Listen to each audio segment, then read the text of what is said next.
Jane Eyre by Charlotte Bronte. Chapter 17. A week passed, and no news arrived of Mr. Rochester. 10 days, and still he did not come. Mrs. Fairfax said she should not be surprised if he were to go straight from the Leas to London, and thence to the Continent, and not show his face again at Thornfield for a year to come.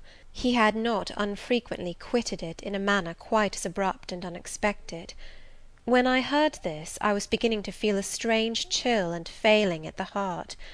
I was actually permitting myself to experience a sickening sense of disappointment; but rallying my wits and recollecting my principles, I at once called my sensations to order, and it was wonderful how I got over the temporary blunder, how I cleared up the mistake of supposing Mr. Rochester's movements a matter in which I had any cause to take a vital interest. Not that I humbled myself by a slavish notion of inferiority; on the contrary, I just said, "You have nothing to do with the master of Thornfield, further than to receive the salary he gives you for teaching his protégé, and to be grateful for such respectful and kind treatment as, if you do your duty, you have a right to expect at his hands. Be sure that is the only tie he seriously acknowledges between you and him, so don't make him the object of your fine feelings. Your raptures, agonies, and so forth, he is not of your order. Keep to your caste, and be too self-respecting to lavish the love of the whole heart, soul, and strength, where such a gift is not wanted and would be despised." I went on with my day's business tranquilly, but ever and anon vague suggestions kept wandering across my brain of reasons why I should quit Thornfield; and I kept involuntarily framing advertisements, and pondering conjectures about new situations. These thoughts I did not think to check; they might germinate and bear fruit if they could. Mr. Rochester had been absent upwards of a fortnight, when the post brought Mrs. Fairfax a letter. "It is from the master," said she, as she looked at the direction. "Now I suppose we shall know whether we are to expect his return or not." And while she broke the seal and perused the document, I went on taking my coffee. We were at breakfast. It was hot, and I attributed to that circumstance a fiery glow which suddenly rose to my face. Why my hand shook, and why I involuntarily spilt half the contents of my cup into my saucer, I did not choose to consider. "Well, I sometimes think we are too quiet, but we run a chance of being busy enough now, for a little while at least," said Mrs. Fairfax, still holding the note before her spectacles. Ere I permitted myself to request an explanation, I tied the string of Adèle's pinafore, which happened to be loose. Having helped her also to another bun, and refilling her mug with milk, I said nonchalantly, "Mr. Rochester is not likely to return soon, I suppose?" "Indeed he is; in 3 days, he says; that will be next Thursday, and not alone either. I don't know how many of the fine people at the Leas are coming with him. He sends directions for all the best bedrooms to be prepared, and the library and drawing rooms are to be cleaned out. I am to get more kitchen hands from the George Inn at Millcote, and from wherever else I can; and the ladies will bring their maids, and gentlemen their valets, so we shall have a full house of it." And Mrs. Fairfax swallowed her breakfast, and hastened away to commence operations. The 3 days were, as she had foretold, busy enough. I had thought all the rooms at Thornfield beautifully clean and well arranged, but it appears I was mistaken. 3 women were got to help, and such scrubbing, such brushing, such washing of paint and beating of carpets, such taking down and putting up of pictures, such polishing of mirrors and lustres, such lighting of fires in bedrooms, such airing of sheets and feather beds on hearths, I never beheld, either before or since. Adèle ran quite wild in the midst of it. The preparations for company, and the prospect of their arrival, seemed to throw her into ecstasies. She would have Sophie to look over all her toilette, as she called frocks, to furbish up any that were passé, and to air and arrange the new. For herself, she did nothing but caper about in the front chambers, jump on and off the bedstead, and lie on the mattresses and piled up bolsters and pillows before the enormous fires roaring in the chimneys. From school duties she was exonerated. Mrs. Fairfax had pressed me into her service, and I was all day in the store room, helping, or hindering, her and the cook, learning to make custards and cheesecakes and French pastry, to truss game and garnish dessert dishes. The party were expected to arrive on Thursday afternoon in time for dinner at 6. During the intervening period I had no time to nurse chimeras, and I believe I was as active and gay as anybody, Adele excepted. Still, now and then, I received a damping check to my cheerfulness, and was, in spite of myself, thrown back on the region of doubts and portents, and dark conjectures. This was when I chanced to see the third-story staircase door, which of late had always been kept locked, open slowly, and give passage to the form of Grace Poole, in prim cap, white apron, and handkerchief, when I watched her glide along the gallery, her quiet tread muffled in a list slipper, when I saw her look into the bustling, topsy-turvy bedrooms, just say a word, perhaps, to the charwoman about the proper way to polish a grate, or clean a marble mantelpiece, or take stains from papered walls, and then pass on. She would thus descend to the kitchen once a day, eat her dinner, smoke a moderate pipe on the hearth, and go back, carrying her pot of porter with her, for her private solace, in her own gloomy upper haunt. Only 1 hour in 24 did she pass with her fellow servants below; all the rest of her time was spent in some low ceiled oaken chamber of the second story. There she sat and sewed, and probably laughed drearily to herself, as companionless as a prisoner in his dungeon. The strangest thing of all was, that not a soul in the house, except me, noticed her habits, or seemed to marvel at them. No one discussed her position or employment; no one pitied her solitude or isolation. I once, indeed, overheard part of a dialogue between Leah and one of the charwomen, of which Grace formed the subject. Leah had been saying something I had not caught, and the charwoman remarked, "She gets good wages, I guess." "Yes," said Leah, "I wish I had as good; not that mine are to complain of. There's no stinginess at Thornfield, but they're not 1/5 of the sum Mrs. Poole receives. And she is laying by; she goes every quarter to the bank at Millcote. I should not wonder but she has enough saved to keep her independent if she liked to leave; but I suppose she got used to the place, and then she's not 40 yet, and strong and able for anything. It is too soon for her to give up business." "She is a good hand, I dare say," said the charwoman. "Ah, she understands what she has to do, nobody better," rejoined Leah significantly; "and it is not every one could fill her shoes, not for all the money she gets." "That it is not," was the reply. "I wonder whether the master—" The charwoman was going on, but here Leah turned and perceived me, and she instantly gave her companion a nudge. "Doesn't she know?" I heard the woman whisper. Leah shook her head, and the conversation was of course dropped. All I had gathered from it amounted to this, that there was a mystery at Thornfield, and that from participation in that mystery I was purposely excluded. Thursday came. All work had been completed the previous evening.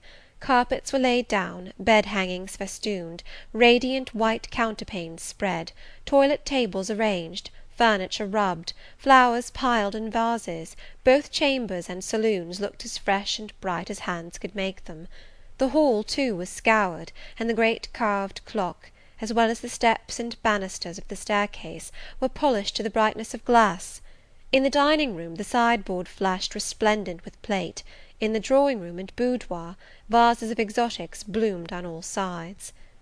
Afternoon arrived. Mrs. Fairfax assumed her best black satin gown, her gloves, and her gold watch, for it was her part to receive the company, to conduct the ladies to their rooms, etc. Adele, too, would be dressed, though I thought she had little chance of being introduced to the party that day at least. However, to please her, I allowed Sophy to apparel her in one of her short, full muslin frocks. For myself, I had no need to make any change; I should not be called upon to quit my sanctum of the schoolroom; for a sanctum it was now become to me, a very pleasant refuge in time of trouble. It had been a mild, serene spring day; one of those days which, towards the end of March or the beginning of April, rise shining over the earth as heralds of summer. It was drawing to an end now, but the evening was even warm, and I sat at work in the schoolroom with the window open. "It gets late," said Mrs. Fairfax, entering in rustling state. "I am glad I ordered dinner an hour after the time Mr. Rochester mentioned, for it is past 6 now. I have sent John down to the gates to see if there is anything on the road. One can see a long way from thence in the direction of Millcote."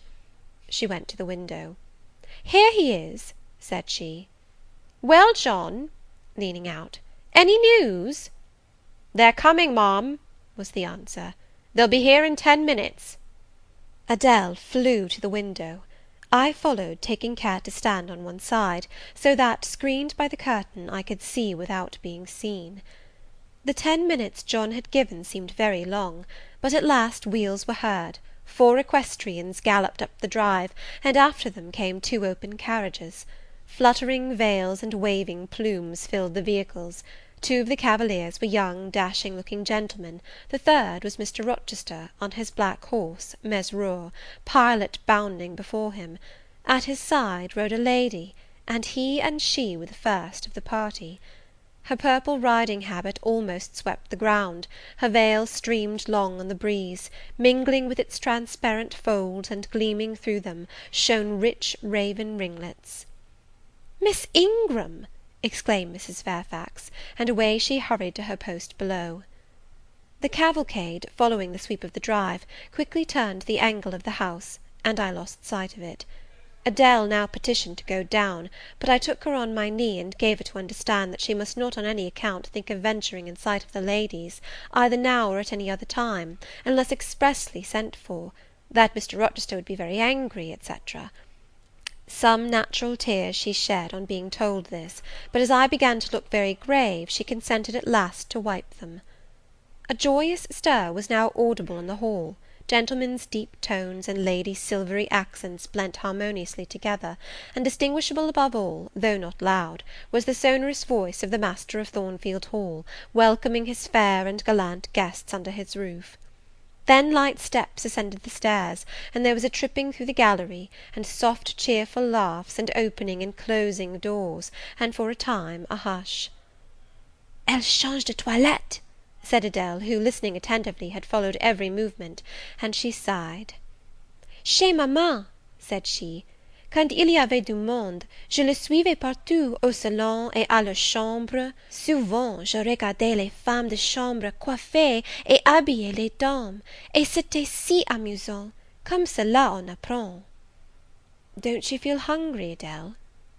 "Mais oui, mademoiselle, voilà 5 ou 6 heures que nous n'avons pas mangé." "Well now, while the ladies are in their rooms, I will venture down and get you something to eat." And issuing from my asylum with precaution, I sought a back stairs which conducted directly to the kitchen. All in that region was fire and commotion; the soup and fish were in the last stage of projection, and the cook hung over her crucibles in a frame of mind and body threatening spontaneous combustion. In the servants' hall 2 coachmen and 3 gentlemen's gentlemen stood or sat round the fire. The Abigails, I suppose, were upstairs with their mistresses. The new servants that had been hired from Millcote were bustling about everywhere. Threading this chaos, I at last reached the larder. There I took possession of a cold chicken, a roll of bread, some tarts, a plate or 2, and a knife and fork. With this booty I made a hasty retreat. I had regained the gallery, and was just shutting the back door behind me, when an accelerated hum warned me that the ladies were about to issue from their chambers. I could not proceed to the schoolroom without passing some of their doors, and running the risk of being surprised with my cargo of victuallage; so I stood still at this end, which, being windowless, was dark, quite dark now, for the sun was set, and twilight gathering. Presently the chambers gave up their fair tenants one after another. Each came out gaily and airily, with dresses that gleamed lustrous through the dark. For a moment they stood grouped together at the other extremity of the gallery, conversing in a key of sweet subdued vivacity. They then descended the staircase almost as noiselessly as a bright mist rolls down a hill. Their collective appearance had left on me an impression of high-born elegance, such as I had never before received. I found Adele peeping through the schoolroom door, which she held ajar. "What beautiful ladies!" cried she in English. "Oh, I wish I might go to them! Do you think Mr. Rochester will send for us by and by after dinner?" "No, indeed, I don't. Mr. Rochester has something else to think about. Never mind the ladies to night. Perhaps you will see them to morrow. Here is your dinner." She was really hungry, so the chicken and tarts served to divert her attention for a time. It was well I secured this forage, or both she and I, and Sophy, to whom I conveyed a share of our repast, would have run a chance of getting no dinner at all. Every one down stairs was too much engaged to think of us. The dessert was not carried out till after 9, and at 10 footmen were still running to and fro with trays and coffee cups. I allowed Adele to sit up much later than usual, for she declared she could not possibly go to sleep while the doors kept opening and shutting below, and people bustling about. Besides, she added, a message might possibly come from Mr. Rochester when she was undressed. Et alors, quel dommage! I told her stories as long as she would listen to them, and then, for a change, I took her out into the gallery. The hall lamp was now lit, and it amused her to look over the balustrade and watch the servants passing backwards and forwards. When the evening was far advanced, a sound of music issued from the drawing-room, whither the piano had been removed. Adele and I sat down on the top step of the stairs to listen. Presently a voice blent with the rich tones of the instrument. It was a lady who sang, and very sweet her notes were. The solo over, a duet followed, and then a glee. A joyous conversational murmur filled up the intervals. I listened long. Suddenly I discovered that my ear was wholly intent on analysing the mingled sounds, and trying to discriminate amidst the confusion of accents those of Mr. Rochester; and when it caught them, which it soon did, it found a further task in framing the tones, rendered by distance inarticulate, into words. The clock struck 11. I looked at Adele, whose head leant against my shoulder. Her eyes were waxing heavy, so I took her up in my arms, and carried her off to bed. It was near 1 before the gentlemen and ladies sought their chambers. The next day was as fine as its predecessor. It was devoted by the party to an excursion to some site in the neighbourhood. They set out early in the forenoon, some on horseback, the rest in carriages. I witnessed both the departure and the return. Miss Ingram, as before, was the only lady equestrian, and, as before, Mr. Rochester galloped at her side. The two rode a little apart from the rest. I pointed out this circumstance to Mrs. Fairfax, who was standing at the window with me. "You said it was not likely they should think of being married," said I; "but you see Mr. Rochester evidently prefers her to any of the other ladies." "Yes, I dare say; no doubt he admires her." "And she him," I added. Look how she leans her head toward him as if they were conversing confidentially. I wish I could see her face. I have never had a glimpse of it yet. "You will see her this evening," answered Mrs. Fairfax. "I happened to remark to Mr. Rochester how much Adele wished to be introduced to the ladies, and he said, 'Oh, let her come into the drawing-room after dinner, and request Miss Eyre to accompany her.'" "Yes, he said that from mere politeness. I need not go, I am sure," I answered. "Well, I observed to him that as you were unused to company, I did not think you would like appearing before so gay a party, all strangers; and he replied, in his quick way, 'Nonsense! If she objects, tell her it is my particular wish; and if she resists, say I shall come and fetch her in case of contumacy.'" "I will not give him that trouble," I answered. "I will go, if no better may be, but I don't like it. Shall you be there, Mrs. Fairfax?" "No, I pleaded off, and he admitted my plea. I'll tell you how to manage so as to avoid the embarrassment of making a formal entrance, which is the most disagreeable part of the business. You must go into the drawing-room while it is empty, before the ladies leave the dinner-table. Choose your seat in any quiet nook you like. You need not stay long after the gentlemen come in, unless you please. Just let Mr. Rochester see you are there, and slip away. Nobody will notice you." "Will these people remain long, do you think?" "Perhaps 2 or 3 weeks, certainly not more. After the Easter recess, Sir George Lynn, who is lately elected member for Millcote, will have to go up to town and take his seat. I dare say Mr. Rochester will accompany him. It surprises me that he has already made so protracted a stay at Thornfield." It was with some trepidation that I perceived the hour approach when I was to repair with my charge to the drawing-room. Adele had been in a state of ecstasy all day, after hearing she was to be presented to the ladies in the evening, and it was not till Sophy commenced the operation of dressing her that she sobered down. Then the importance of the process quickly steadied her, and by the time she had her curls arranged in well-smoothed drooping clusters, her pink satin frock put on, her long sash tied, and her lace mittens adjusted, she looked as grave as any judge. No need to warn her not to disarrange her attire; when she was dressed, she sat demurely down in her little chair, taking care previously to lift up the satin skirt, for fear she should crease it, and assured me she would not stir thence till I was ready. This I quickly was. My best dress, the silver grey one, purchased for Miss Temple's wedding, and never worn since, was soon put on, my hair was soon smoothed, my sole ornament, the pearl brooch, soon assumed. We descended. Fortunately, there was another entrance to the drawing-room than that through the saloon where they were all seated at dinner. We found the apartment vacant, a large fire burning silently on the marble hearth, and wax candles shining in bright solitude, amid the exquisite flowers with which the tables were adorned. The crimson curtain hung before the arch; slight as was the separation this drapery formed from the party in the adjoining saloon, they spoke in so low a key, that nothing of their conversation could be distinguished beyond a soothing murmur. Adele, who appeared to be still under the influence of a most solemnizing impression, sat down without a word on the footstool I pointed out to her. I retired to a window seat, and taking a book from a table near, endeavoured to read. Adele brought her stool to my feet. Ere long she touched my knee. What is it, Adele? Est-ce que je ne puis pas prendre une seule de ces fleurs magnifiques, mademoiselle, seulement pour compléter ma toilette? You think too much of your toilette, Adele, but you may have a flower. And I took a rose from a vase, and fastened it in her sash. She sighed a sigh of ineffable satisfaction, as if her cup of happiness were now full. I turned my face away to conceal a smile I could not suppress. There was something ludicrous as well as painful in the little Parisienne's earnest and innate devotion to matters of dress. A soft sound of rising now became audible. The curtain was swept back from the arch; through it appeared the dining-room, with its lit lustre pouring down light on the silver and glass of a magnificent dessert service, covering a long table. A band of ladies stood in the opening.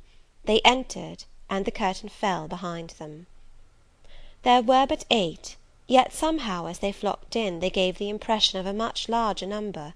Some of them were very tall, many were dressed in white, and all had a sweeping amplitude of array that seemed to magnify their persons, as a mist magnifies the moon. I rose and curtsied to them. 1 or 2 bent their heads in return; the others only stared at me. They dispersed about the room, reminding me, by the lightness and buoyancy of their movements, of a flock of white plumy birds. Some of them threw themselves in half-reclining positions on the sofas and ottomans; some bent over the tables and examined the flowers and books; the rest gathered in a group round the fire. All talked in a low but clear tone, which seemed habitual to them. I knew their names afterwards, and may as well mention them now. First, there was Mrs. Eshton and 2 of her daughters. She had evidently been a handsome woman, and was well preserved still. Of her daughters, the eldest, Amy, was rather little, naive and childlike in face and manner, and piquant in form. Her white muslin dress and blue sash became her very well. The second, Louisa, was taller and more elegant in figure, with a very pretty face, of that order the French term minois chiffonnier. Both sisters were fair as lilies. Lady Lynn was a stout and large personage of about 40, very erect, very haughty-looking, richly dressed in a satin robe of changeful sheen.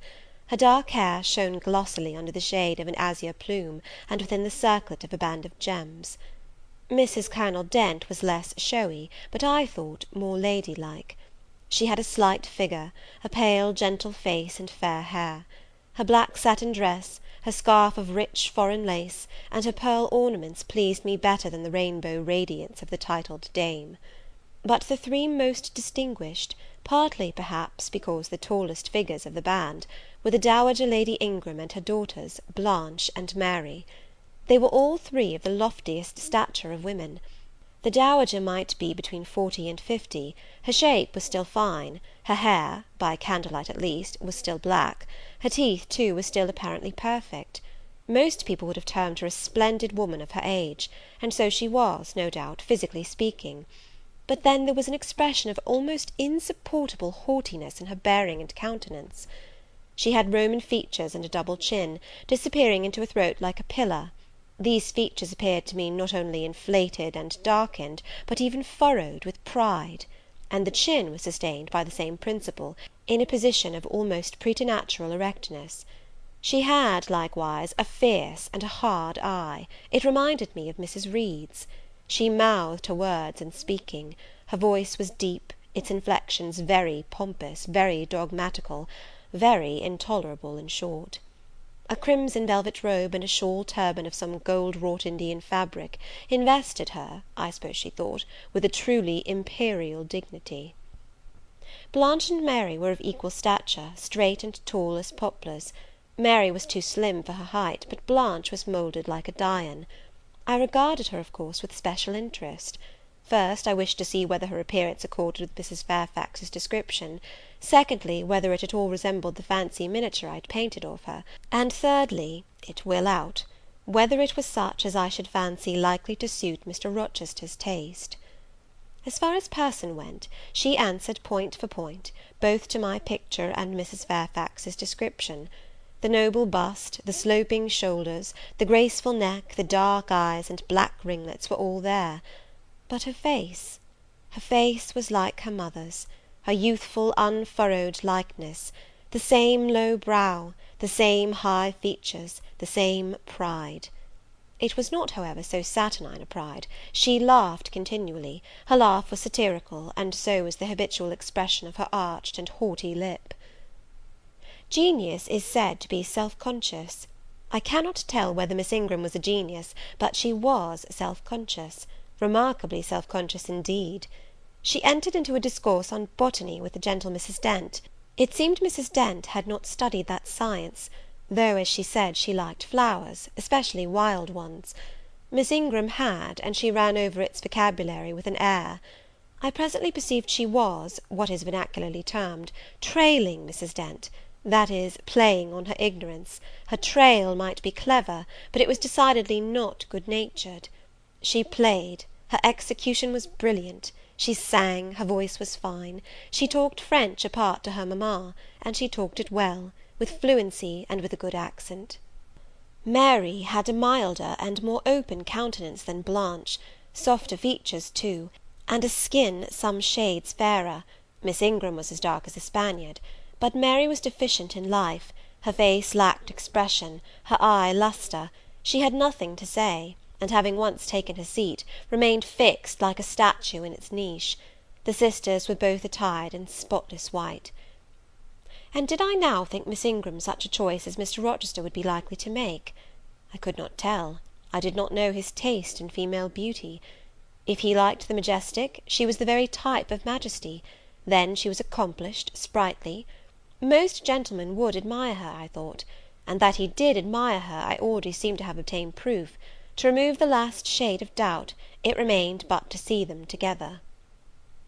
You are not to suppose, reader, that Adèle has all this time been sitting motionless on the stool at my feet. No, when the ladies entered, she rose, advanced to meet them, made a stately reverence, and said with gravity, "Bonjour, mesdames."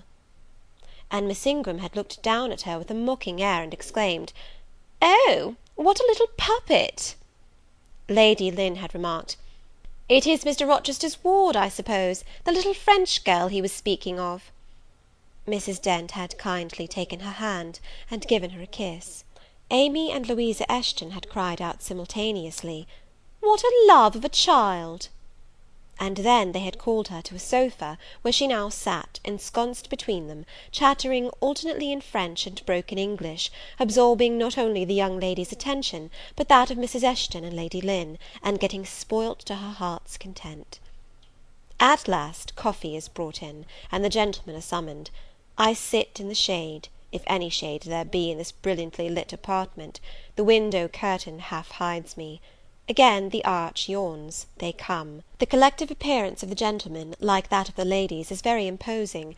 They are all costumed in black; most of them are tall, some young. Henry and Frederick Lynn are very dashing sparks indeed, and Colonel Dent is a fine soldierly man. Mr. Eshton, the magistrate of the district, is gentlemanlike. His hair is quite white, his eyebrows and whiskers still dark, which gives him something of the appearance of a père noble de théâtre. Lord Ingram, like his sisters, is very tall; like them also, he is handsome, but he shares Mary's apathetic and listless look; he seems to have more length of limb than vivacity of blood or vigour of brain. And where is Mr. Rochester? He comes in last. I am not looking at the arch, yet I see him enter. I try to concentrate my attention on those netting needles, on the measures of the purse I am forming. I wish to think only of the work I have in my hands, to see only the silver beads and silk threads that lie in my lap. Whereas I distinctly behold his figure, and I inevitably recall the moment when I last saw it, just after I had rendered him what he deemed an essential service, and he, holding my hand, and looking down on my face, surveyed me with eyes that revealed a heart full and eager to overflow, in whose emotions I had a part. How near had I approached him at that moment? What had occurred since, calculated to change his and my relative positions? Yet now, how distant, how far estranged we were! So far estranged that I did not expect him to come and speak to me. I did not wonder, when, without looking at me, he took a seat at the other side of the room, and began conversing with some of the ladies. No sooner did I see that his attention was riveted on them, and that I might gaze without being observed, than my eyes were drawn involuntarily to his face. I could not keep their lids under control; they would rise, and the irids would fix on him. I looked, and had an acute pleasure in looking, a precious yet poignant pleasure, pure gold, with a steely point of agony, a pleasure like what the thirst perishing man might feel, who knows the well to which he has crept is poisoned, yet stoops and drinks divine draughts nevertheless. Most true it is that beauty is in the eye of the gazer. My master's colourless olive face, square massive brow, broad and jetty eyebrows, deep eyes, strong features, firm grim mouth, all energy, decision, will, were not beautiful, according to rule, but they were more than beautiful to me. They were full of an interest, an influence that quite mastered me, that took my feelings from my own power and fettered them in his. I had not intended to love him. The reader knows I had wrought hard to extirpate from my soul the germs of love there detected, and now, at the first renewed view of him, they spontaneously arrived, green and strong. He made me love him without looking at me. I compared him with his guests.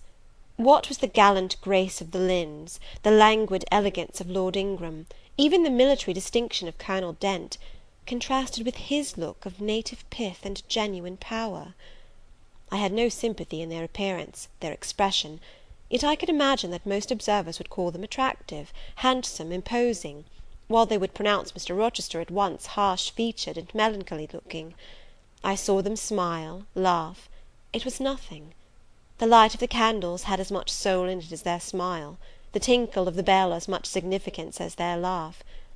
I saw Mr. Rochester smile; his stern features softened; his eye grew both brilliant and gentle, its ray both searching and sweet. He was talking at the moment to Louisa and Amy Eshton. I wondered to see them receive with calm that look which seemed to me so penetrating. I expected their eyes to fall, their colour to rise under it, yet I was glad when I found they were in no sense moved. He is not to them what he is to me, I thought.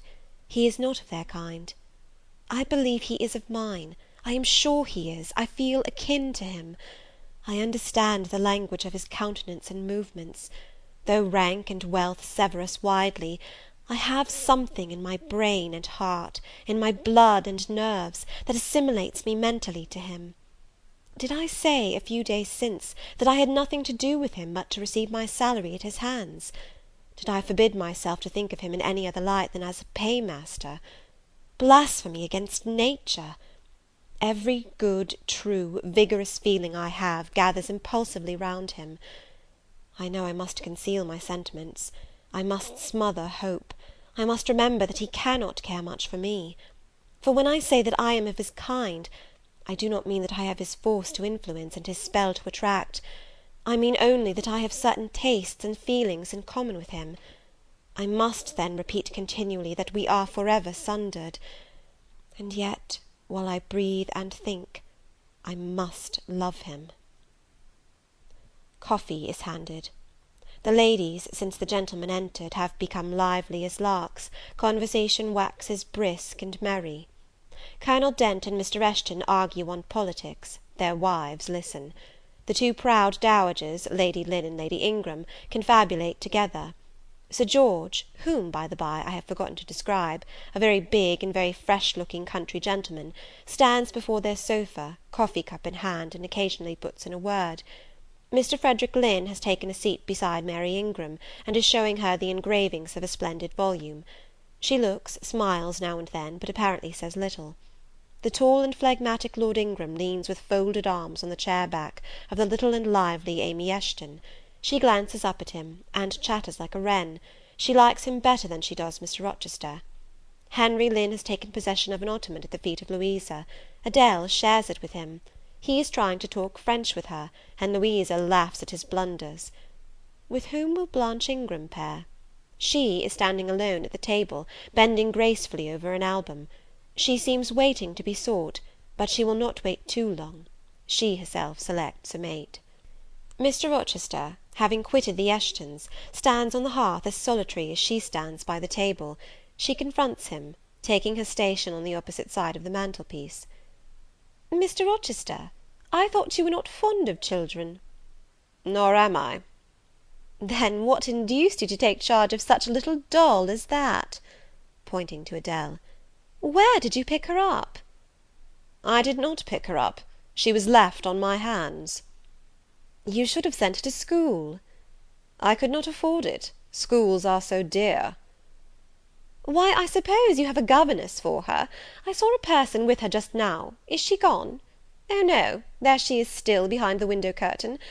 You pay her, of course. I should think it quite as expensive, more so, for you have them both to keep in addition."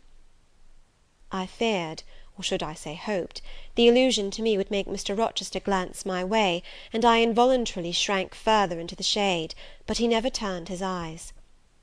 "I have not considered the subject," said he indifferently, looking straight before him. "No, you men never do consider economy and common sense. You should hear mamma in the chapter of governesses. Mary and I have had, I should think, a dozen at least in our day, half of them detestable, and the rest ridiculous, and all incubi. Were they not, mamma?" "Did you speak my own?" The young lady, thus claimed as the dowager's special property, reiterated her question with an explanation. "My dearest, don't mention governesses. The word makes me nervous. I have suffered a martyrdom from their incompetency and caprice. I thank Heaven I have now done with them." Mrs. Dent here bent over to the pious lady, and whispered something in her ear. I suppose, from the answer elicited, it was a reminder that one of the anathematized race was present. "Tant pis," said her ladyship, "I hope it may do her good." Then, in a lower tone, but still loud enough for me to hear, "I noticed her. I am a judge of physiognomy, and in hers I see all the faults of her class." "What are they, Madam?" inquired Mr. Rochester aloud. "I will tell you in your private ear," replied she, wagging her turban 3 times with portentous significancy. "But my curiosity will be past its appetite. It craves food now." "Ask Blanche, she is nearer you than I." "Oh, don't refer him to me, mamma. I have just one word to say of the whole tribe. They are a nuisance. Not that I ever suffered much from them. I took care to turn the tables. What tricks Theodore and I used to play on Miss Wilsons, and Mrs. Greys, and Madame Joubert! Mary was always too sleepy to join in a plot with spirit. The best fun was with Madame Joubert. Miss Wilson was a poor sickly thing, lachrymose and low-spirited, not worth the trouble of vanquishing, in short. And Mrs. Grey was coarse and insensible, no blow took effect on her. But poor Madame Joubert! I see her yet in her raging passions, when we had driven her to extremities, spilt our tea, crumbled our bread and butter, tossed our books up to the ceiling, and played a charivari with the ruler and desk, the fender and fire-irons. Theodore, do you remember those merry days?" "Yes, to be sure I do," drawled Lord Ingram. "And the poor old stick used to cry out, 'Oh, you villain childs!' And then we sermonized her on the presumption of attempting to teach such clever blades as we were, when she herself was so ignorant." "We did; and, Teddo, you know, I helped you in prosecuting, or persecuting, your tutor, whey-faced Mr. Vining, the parson in the pip, as we used to call him. He and Miss Wilson took the liberty of falling in love with each other. At least Teddo and I thought so. We surprised sundry tender glances and sighs which we interpreted as tokens of la belle passion, and I promise you the public soon had the benefit of our discovery. We employed it as a sort of lever to hoist our dead weights from the house. Dear mamma, there, as soon as she got an inkling of the business, found out that it wasn't of an immoral tendency. Did you not, my lady mother?" "Certainly, my best, and I was quite right. Depend on that. There are 1,000 reasons why liaison between governesses and tutors should never be tolerated a moment in any well-regulated house. Firstly—" "Oh, gracious, mamma, spare us the enumeration. Au reste, we all know them. Danger of bad example to innocence of childhood, distractions and consequent neglect of duty on the part of the attached, mutual alliance and reliance, confidence thence resulting, insolence accompanying, mutiny, and general blow-up. Am I right, Baroness Ingram, of Ingram Park?" "My lily flower, you are right now, as always." "Then no more need be said. Change the subject." Amy Eshton, not hearing or not heeding this dictum, joined in with her soft infantine tone. "Louisa and I used to quiz our governess too, but she was such a good creature, she would bear anything, nothing put her out. She was never cross with us, was she, Louisa?" "No, never. We might do what we pleased, ransack her desk and her work box, and turn her drawers inside out, and she was so good-natured she would give us anything we asked for." "I suppose now," said Miss Ingram, curling her lip sarcastically, "we shall have an abstract of the memoirs of all the governesses extant, in order to avert such a visitation. I again move the introduction of a new topic. Mr. Rochester, do you second my motion?" "Madam, I support you on this point, as on every other." "Then on me be the onus of bringing it forward. Signor Edoardo, are you in voice to-night?" "Donna Bianca, if you command it, I will be." "Then, Signor, I lay on you my sovereign behest to furbish up your lungs and other vocal organs, as they will be wanted on my royal service." "Who would not be the Rizzio of so divine a Mary?" "A fig for Rizzio!" cried she, tossing her head with all its curls as she moved to the piano. "It is my opinion the fiddler David must have been an insipid sort of fellow. I like Black Bothwell better. To my mind, a man is nothing without a spice of the devil in him; and history may say what it will of James Hepburn, but I have a notion he was just the sort of wild, fierce, bandit hero whom I could have consented to gift with my hand." "Gentlemen, you hear. Now which of you most resembles Bothwell?" cried Mr. Rochester. "I should say the preference lies with you," responded Colonel Dent. "On my honour, I am much obliged to you," was the reply. Miss Ingram, who had now seated herself with proud grace at the piano, spreading out her snowy robes in queenly amplitude, commenced a brilliant prelude, talking meantime. She appeared to be on her high horse to-night. Both her words and her air seemed intended to excite not only the admiration, but the amazement of her auditors. She was evidently bent on striking them as something very dashing and daring indeed. "Oh, I am so sick of the young men of the present day!" exclaimed she, rattling away at the instrument. "Poor puny things, not fit to stir a step beyond papa's park gates, nor to go even so far without mamma's permission and guardianship. Creatures so absorbed in care about their pretty faces, and their white hands, and their small feet, as if a man had anything to do with beauty; as if loveliness were not the special prerogative of woman, her legitimate appanage and heritage. I grant an ugly woman is a blot on the fair face of creation; but as to the gentlemen, let them be solicitous to possess only strength and valour; let their motto be, hunt, shoot, and fight, the rest is not worth a fillip. Such should be my device, were I a man. Whenever I marry," she continued, after a pause which none interrupted, "I am resolved my husband shall not be a rival, but a foil to me. I will suffer no competitor near the throne. I shall exact an undivided homage; his devotions shall not be shared between me and the shape he sees in his mirror. Mr. Rochester, now sing, and I will play for you." "I am all obedience," was the response. "Here, then, is a Corsair song. Know that I dote on Corsairs, and for that reason sing it con spirito."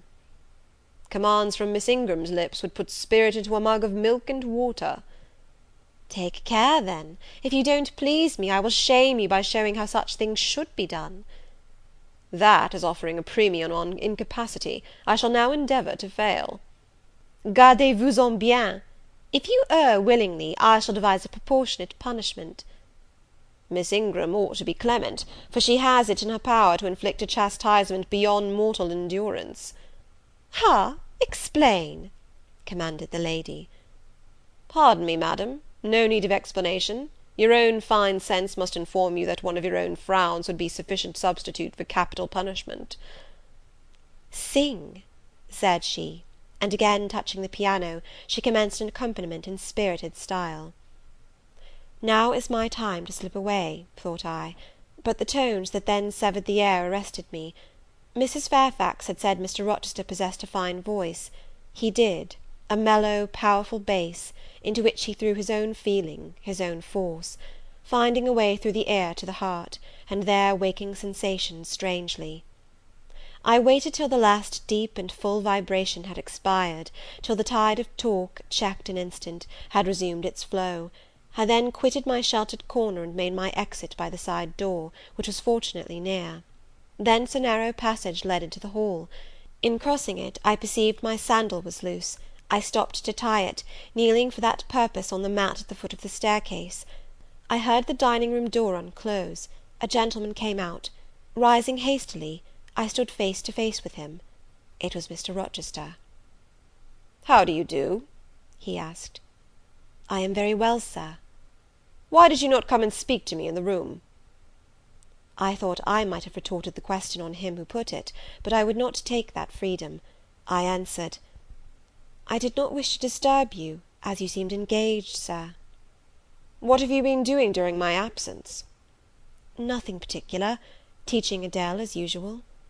"And getting a good deal paler than you were, as I saw at first sight. What is the matter?" "Nothing at all, sir." "Did you take any cold that night you half drowned me?" "Not the least." "Return to the drawing-room. You are deserting too early." "I am tired, sir." He looked at me for a minute. "And a little depressed?" he said. "What about? Tell me." "Nothing, nothing, sir. I am not depressed." "But I affirm that you are. So much depressed that a few more words would bring tears to your eyes.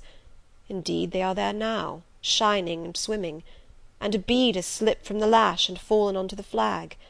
If I had time, and was not in mortal dread of some prating prig of a servant passing, I would know what all this means. Well, to-night I excuse you. But understand that so long as my visitors stay, I expect you to appear in the drawing-room every evening. It is my wish. Don't neglect it. Now go and send Sophy for Adele.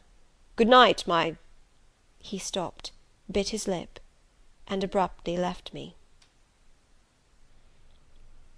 Merry days were these at Thornfield Hall, and busy days too. How different from the first 3 months of stillness, monotony, and solitude I had passed beneath its roof! All sad feelings seemed now driven from the house, all gloomy associations forgotten. There was life everywhere, movement all day long.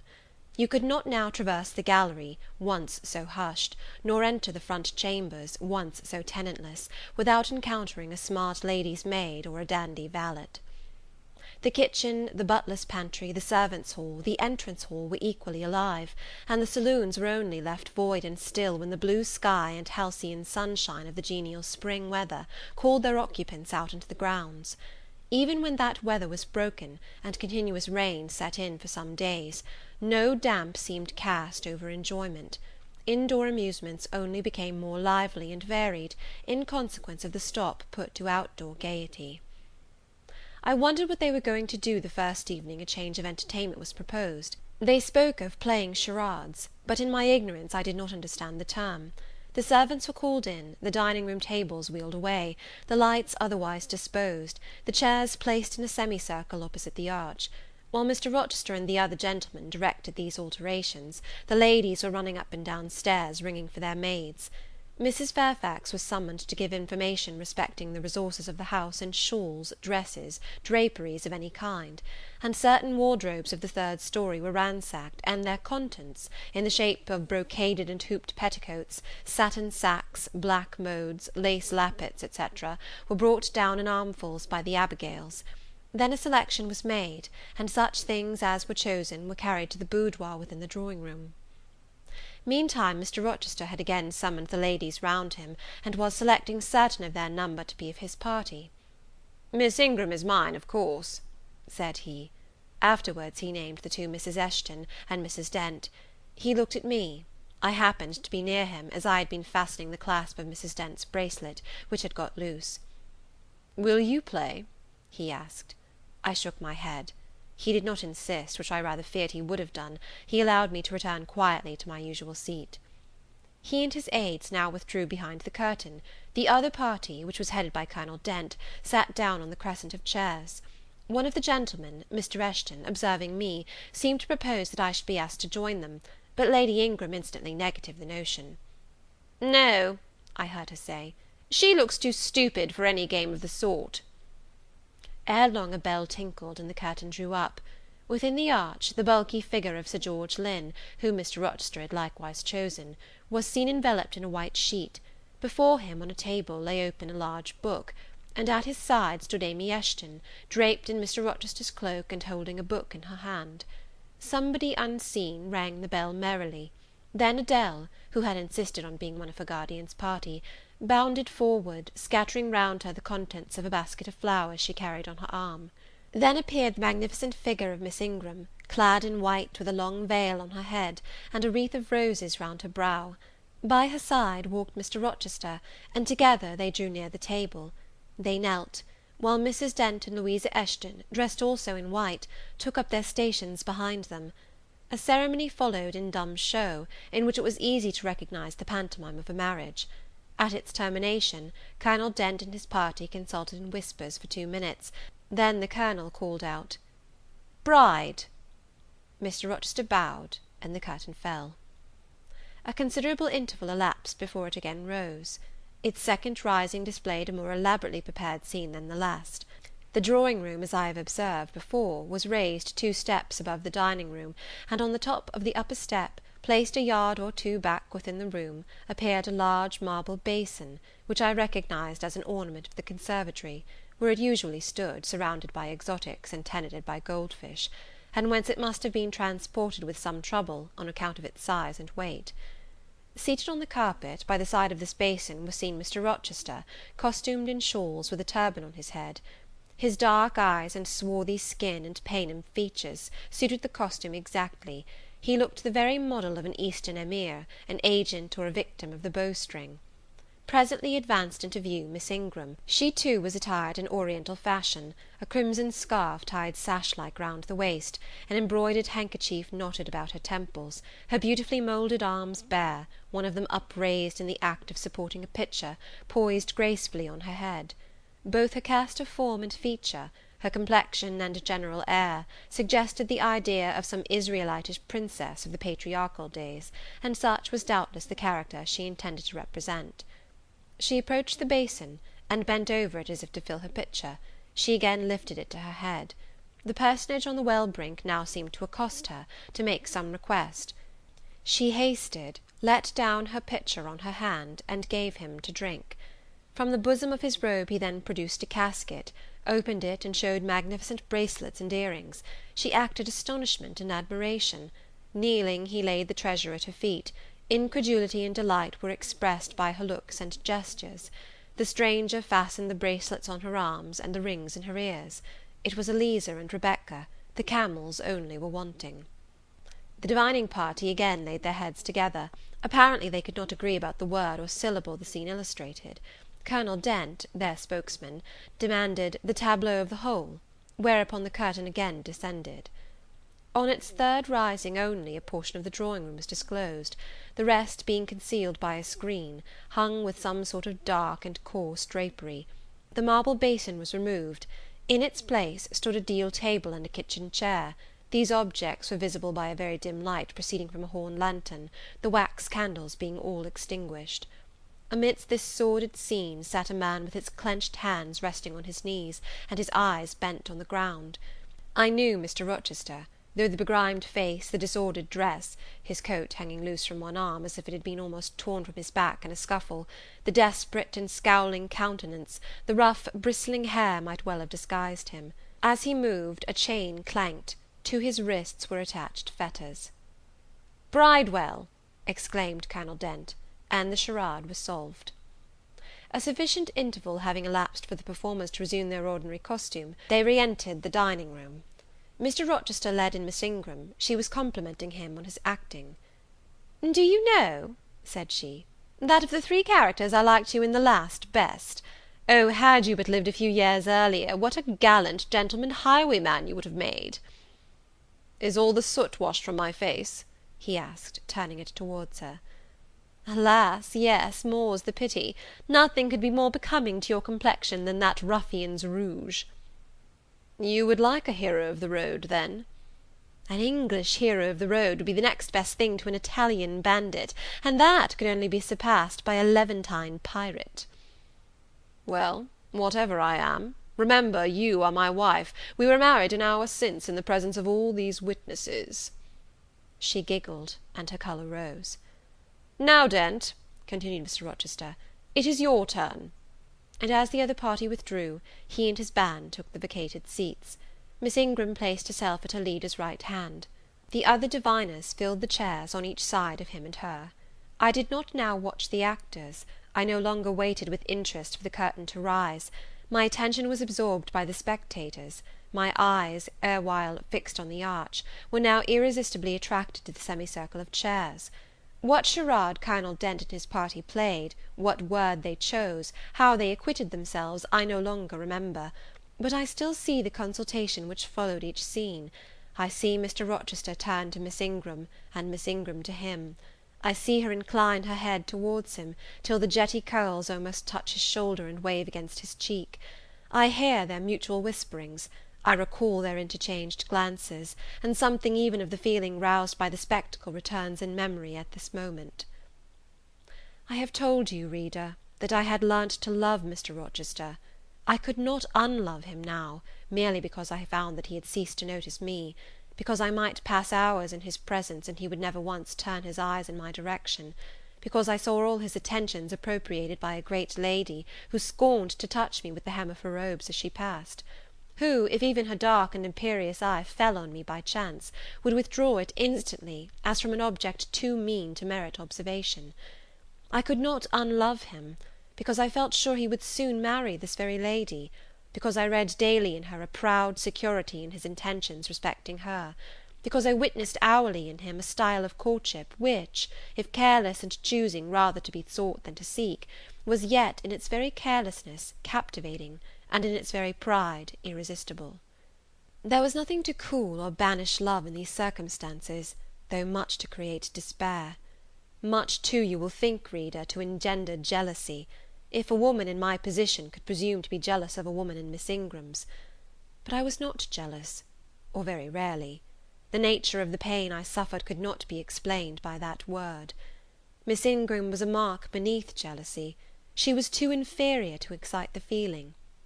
Pardon the seeming paradox, I mean what I say. She was very showy, but she was not genuine. She had a fine person, many brilliant attainments, but her mind was poor, her heart barren by nature. Nothing bloomed spontaneously on that soil, no unforced natural fruit delighted by its freshness. She was not good, she was not original. She used to repeat sounding phrases from books. She never offered nor had an opinion of her own. She advocated a high tone of sentiment, but she did not know the sensations of sympathy and pity. Tenderness and truth were not in her. Too often she betrayed this by the undue vent she gave to a spiteful antipathy she had conceived against little Adele, pushing her away with some contumelious epithet after she happened to approach her, sometimes ordering her from the room, and always treating her with coldness and acrimony. Other eyes besides mine watched these manifestations of character, watched them closely, keenly, shrewdly. Yes, the future bridegroom, Mr. Rochester himself, exercised over his intended a ceaseless surveillance, and it was from this sagacity, this guardedness of his, this perfect, clear consciousness of his fair one's defects, this obvious absence of passion in his sentiments towards her, that my ever-torturing pain arose. I saw he was going to marry her, for family, perhaps political reasons, because her rank and connections suited him. I felt he had not given her his love, and that her qualifications were ill adapted to win from him that treasure. This was the point. This was where the nerve was touched and teased. This was where the fever was sustained and fed. She could not charm him. If she had managed the victory at once, and he had yielded and sincerely laid his heart at her feet, I should have covered my face, turned to the wall, and, figuratively, have died to them. If Miss Ingram had been a good and noble woman, endowed with force, fervour, kindness, sense, I should have had one vital struggle with two tigers, jealousy and despair. Then, my heart torn out and devoured, I should have admired her, acknowledged her excellence, and been quiet for the rest of my days. And the more absolute her superiority, the deeper would have been my admiration, the more truly tranquil my quiescence. But as matters really stood, to watch Miss Ingram's efforts at fascinating Mr. Rochester, to witness their repeated failure, herself unconscious that they did fail, vainly fancying that each shaft launched hit the mark, and infatuatedly pluming herself on success, when her pride and self-complacency repelled further and further what she wished to allure, to witness this was to be at once under ceaseless excitation and ruthless restraint. Because when she failed, I saw how she might have succeeded. Arrows that continually glanced off from Mr. Rochester's breast and fell harmless at his feet, might, I knew, if shot by a surer hand, have quivered keen in his proud heart, have called love into his stern eye and softness into his sardonic face; or, better still, without weapons, a silent conquest might have been won. Why can she not influence him more, when she is privileged to draw so near to him? I asked myself. Surely she cannot truly like him, or not like him with true affection. If she did, she need not coin her smiles so lavishly, flash her glances so unremittingly, manufacture airs so elaborate, graces so multitudinous. It seems to me that she might, by merely sitting quietly at his side, saying little and looking less, get nigher his heart. I have seen in his face a far different expression from that which hardens it now, while she is so vivaciously accosting him.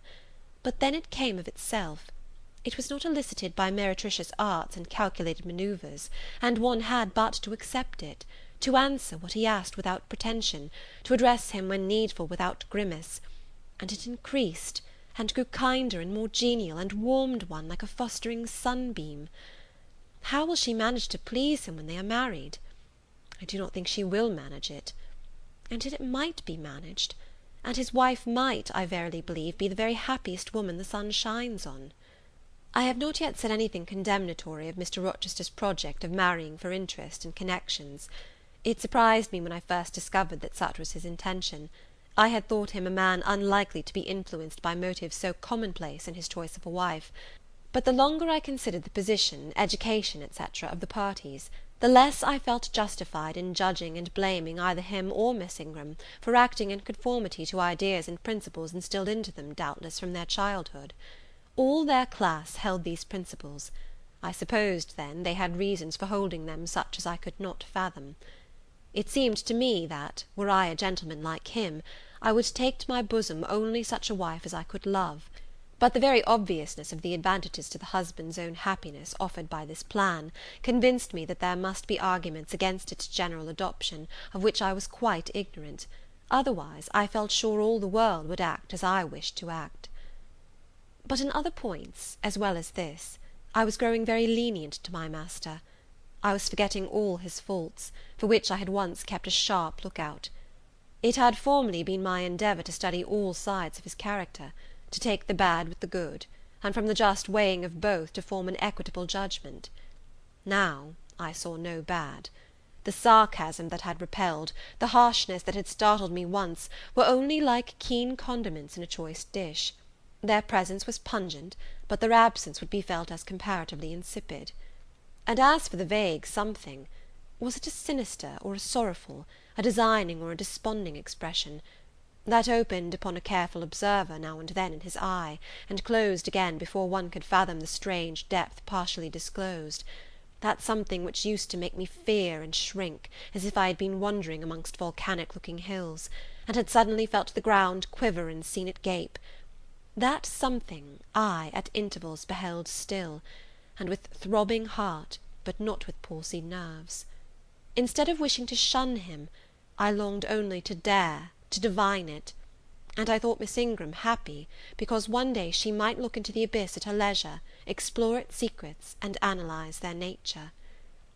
Meantime, while I thought only of my master and his future bride, saw only them, heard only their discourse, and considered only their movements of importance, the rest of the party were occupied with their own separate interests and pleasures. The ladies Lynn and Ingram continued to consort in solemn conferences, where they nodded their 2 turbans at each other, and held up their 4 hands in confronting gestures of surprise, or mystery, or horror, according to the theme on which their gossip ran, like a pair of magnified puppets. Mild Mrs. Dent talked with good-natured Mrs. Eshton, and the two sometimes bestowed a courteous word or smile on me. Sir George Lynn, Colonel Dent, and Mr. Eshton discussed politics, or county affairs, or justice business. Lord Ingram flirted with Amy Eshton, Louisa played and sang to and with one of the Messrs. Lynn, and Mary Ingram listened languidly to the gallant speeches of the other. Sometimes all, as with one consent, suspended their by-play to observe and listen to the principal actors; for, after all, Mr. Rochester, and, because closely connected with him, Miss Ingram, were the life and soul of the party. If he was absent from the room an hour, a perceptible dullness seemed to steal over the spirits of his guests, and his re-entrance was sure to give a fresh impulse to the vivacity of conversation. The want of his animating influence appeared to be peculiarly felt one day that he had been summoned to Millcote on business, and was not likely to return till late. The afternoon was wet. A walk the party had proposed to take to see a gipsy camp, lately pitched on a common beyond Hay, was consequently deferred. Some of the gentlemen were gone to the stables; the younger ones, together with the younger ladies, were playing billiards in the billiard-room. The Dowagers Ingram and Lynn sought solace in a quiet game at cards. Blanche Ingram, after having repelled, by supercilious taciturnity, some efforts of Mrs. Dent and Mrs. Eshton to draw her into conversation, had first murmured over some sentimental tunes and airs on the piano, and then, having fetched her novel from the library, had flung herself in haughty listlessness on a sofa, and prepared to beguile, by the spell of fiction, the tedious hours of absence. The room and the house were silent. Only now and then the merriment of the billiard players was heard from above. It was verging on dusk, and the clock had already given warning of the hour to dress for dinner, when little Adele, who knelt by me in the drawing-room window-seat, suddenly exclaimed, "Voilà Monsieur Rochester, qui revient!" I turned, and Miss Ingram darted forwards from her sofa. The others too looked up from their several occupations, for at the same time a crunching of wheels and a splashing tramp of horse-hoofs became audible on the wet gravel. A post-chaise was approaching. "What can possess him to come home in that style?" said Miss Ingram. "He rode Mesrour, the black horse, did he not, when he went out? And Pilot was with him? What has he done with the animals?" As she said this, she approached a tall person and ample garments so near the window, that I was obliged to bend back almost to the breaking of my spine. In her eagerness she did not observe me at first, but when she did, she curled her lip and moved to another casement. The post-chaise stopped. The driver rang the door-bell, and a gentleman alighted attired in travelling garb, but it was not Mr. Rochester. It was a tall, fashionable-looking man, a stranger. "How provoking!" exclaimed Miss Ingram. "You tiresome monkey," apostrophising Adele, "who perched you up in the window to give false intelligence!" And she cast on me an angry glance, as if I were in fault. Some parleying was audible in the hall, and soon the newcomer entered. He bowed to Lady Ingram, as deeming her the eldest lady present. "It appears I come at an inopportune time, madam," said he, "when my friend, Mr. Rochester, is from home; but I arrive from a very long journey, and I think I may presume so far on old and intimate acquaintance as to install myself here till he returns." His manner was polite. His accent, in speaking, struck me as being somewhat unusual, not precisely foreign, but still not altogether English. His age might be about Mr. Rochester's, between 30 and 40. His complexion was singularly sallow. Otherwise he was a fine-looking man, at first sight especially. On closer examination, you detected something in his face that displeased, or rather that failed to please. His features were regular, but too relaxed.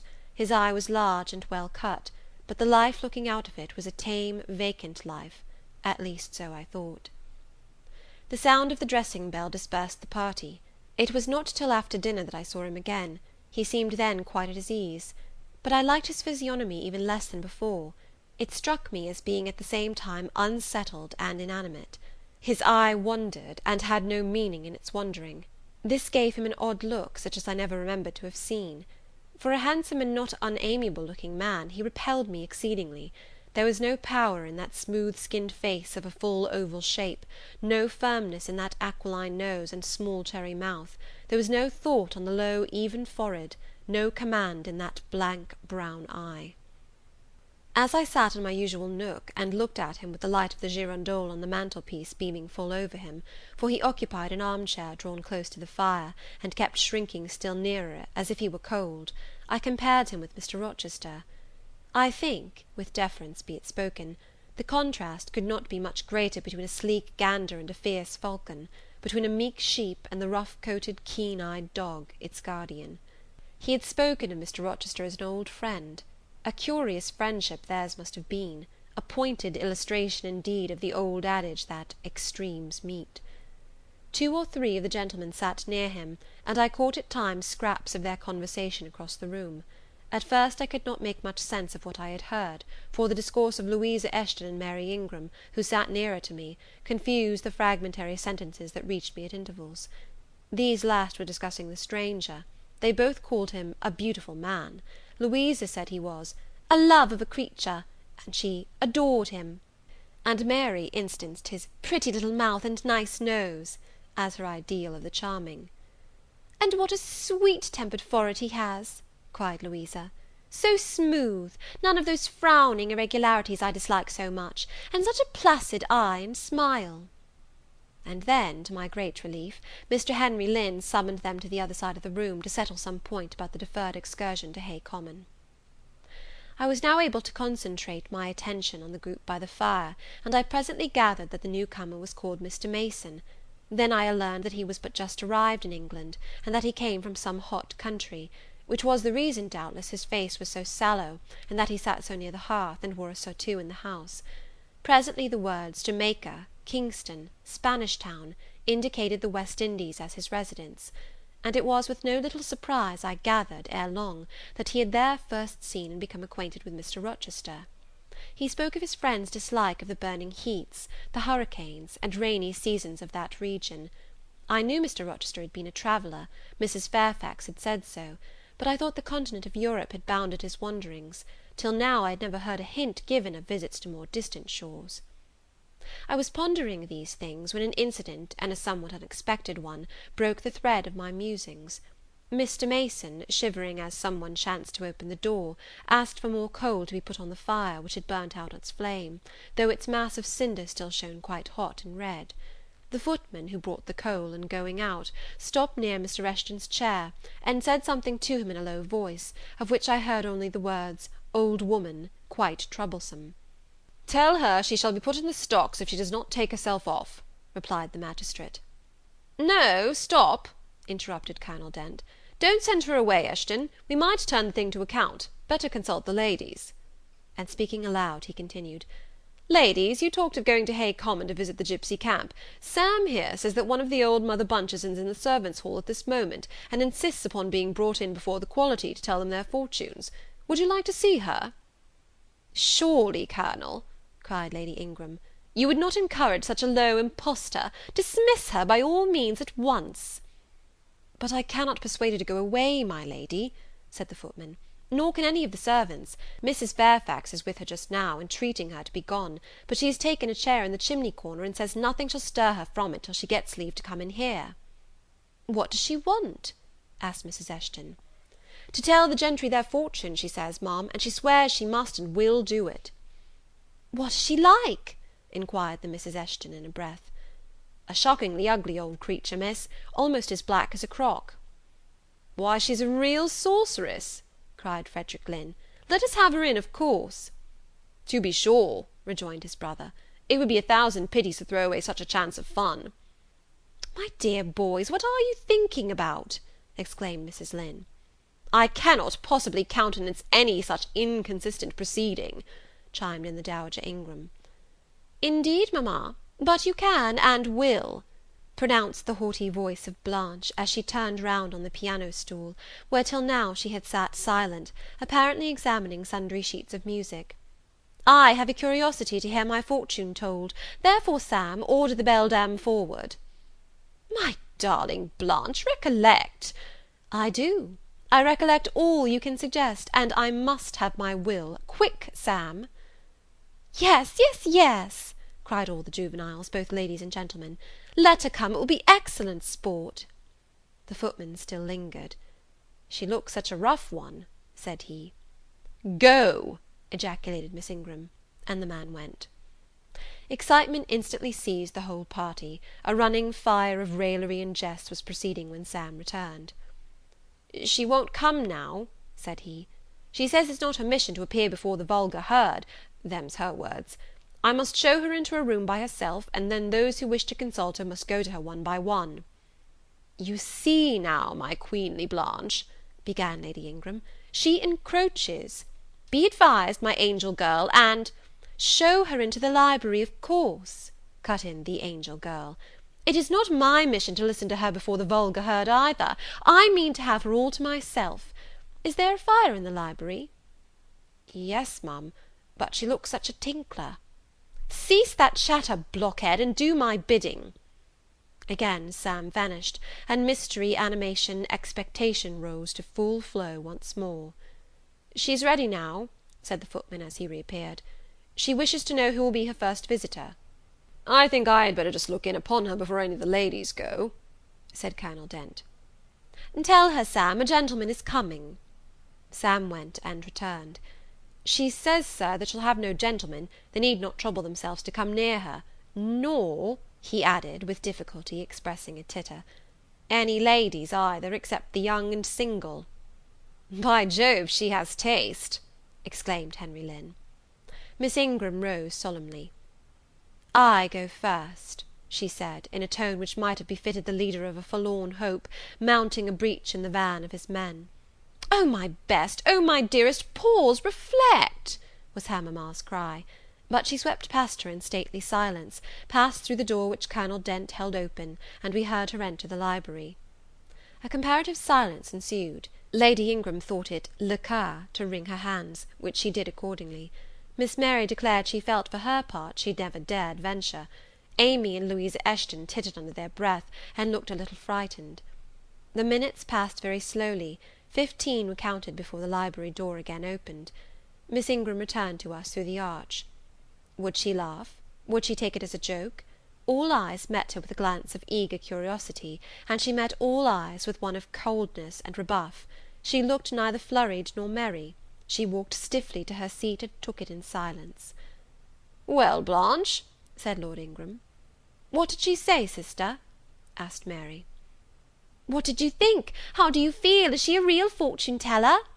demanded the Mrs. Eshton. "Now, now, good people," returned Miss Ingram, "don't press upon me. Really, your organs of wonder and credulity are easily excited. You seem, by the importance of you all, my good mamma included, ascribed to this matter, absolutely to believe we have a genuine witch in the house, who is in close alliance with the old gentleman. I have seen a gipsy vagabond. She has practised in hackneyed fashion the science of palmistry, and told me what such people usually tell. My whim is gratified, and now I think Mr. Eshton would do well to put the hag in the stocks to-morrow morning, as he threatened." Miss Ingram took a book, leant back in her chair, and so declined further conversation. I watched her for nearly half an hour. During all that time she never turned a page, and her face grew momently darker, more dissatisfied, and more sourly expressive of disappointment. She had obviously not heard anything to her advantage, and it seemed to me, from her prolonged fits of gloom and taciturnity, that she herself, notwithstanding her professed indifference, attached undue importance to whatever revelations had been made her. Meantime, Mary Ingram, Amy and Louisa Eshton declared they dared not go alone, and yet they all wished to go. A negotiation was opened through the medium of the ambassador, Sam. and after much pacing to and fro, till, I think, the said Sam's calves must have ached with the exercise, permission was at last, with great difficulty, extorted from the rigorous Sybil for the three to wait upon her in a body. Their visit was not so still as Miss Ingram's had been. We heard hysterical giggling and little shrieks proceeding from the library, and at the end of about 20 minutes they burst the door open, and came running across the hall as if they were half scared out of their wits. "I am sure she is something not right," they cried one and all. "She told us such things! She knows all about us!" And they sank breathless into the various seats the gentlemen hastened to bring them. Pressed for further explanation, they declared she had told them of things they had said and done when they were mere children, described books and ornaments they had in their boudoirs at home, keepsakes that different relations had presented to them. They affirmed that she had even divined their thoughts, and had whispered in the ear of each the name of the person she liked best in the world, and informed them of what they most wished for. Here the gentleman interposed with earnest petitions to be further enlightened on these two last-named points, but they got only blushes, ejaculations, tremors, and titters, in return for their importunity. The matrons, meantime, offered vinaigrettes and wielded fans, and again reiterated the expression of their concern that their warning had not been taken in time, and the elder gentlemen laughed, and the younger urged their services on the agitated fair ones. In the midst of the tumult, and while my eyes and ears were fully engaged in the scene before me, I heard a hem close at my elbow. I turned, and saw Sam. "If you please, Miss, the gipsy declares that there is another young single lady in the room who has not been to her yet, and she swears she will not go till she has seen all. I thought it must be you, there is no one else for it. What shall I tell her?" "Oh, I will go by all means," I answered, and I was glad of the unexpected opportunity to gratify my much excited curiosity. I slipped out of the room, unobserved by any eye, for the company were gathered in one mass about the trembling trio just returned, and I closed the door quietly behind me. "If you like, Miss," said Sam, "I'll wait in the hall for you, and if she frightens you, just call and I'll come in." "No, Sam, return to the kitchen. I am not in the least afraid." Nor was I, but I was a good deal interested and excited.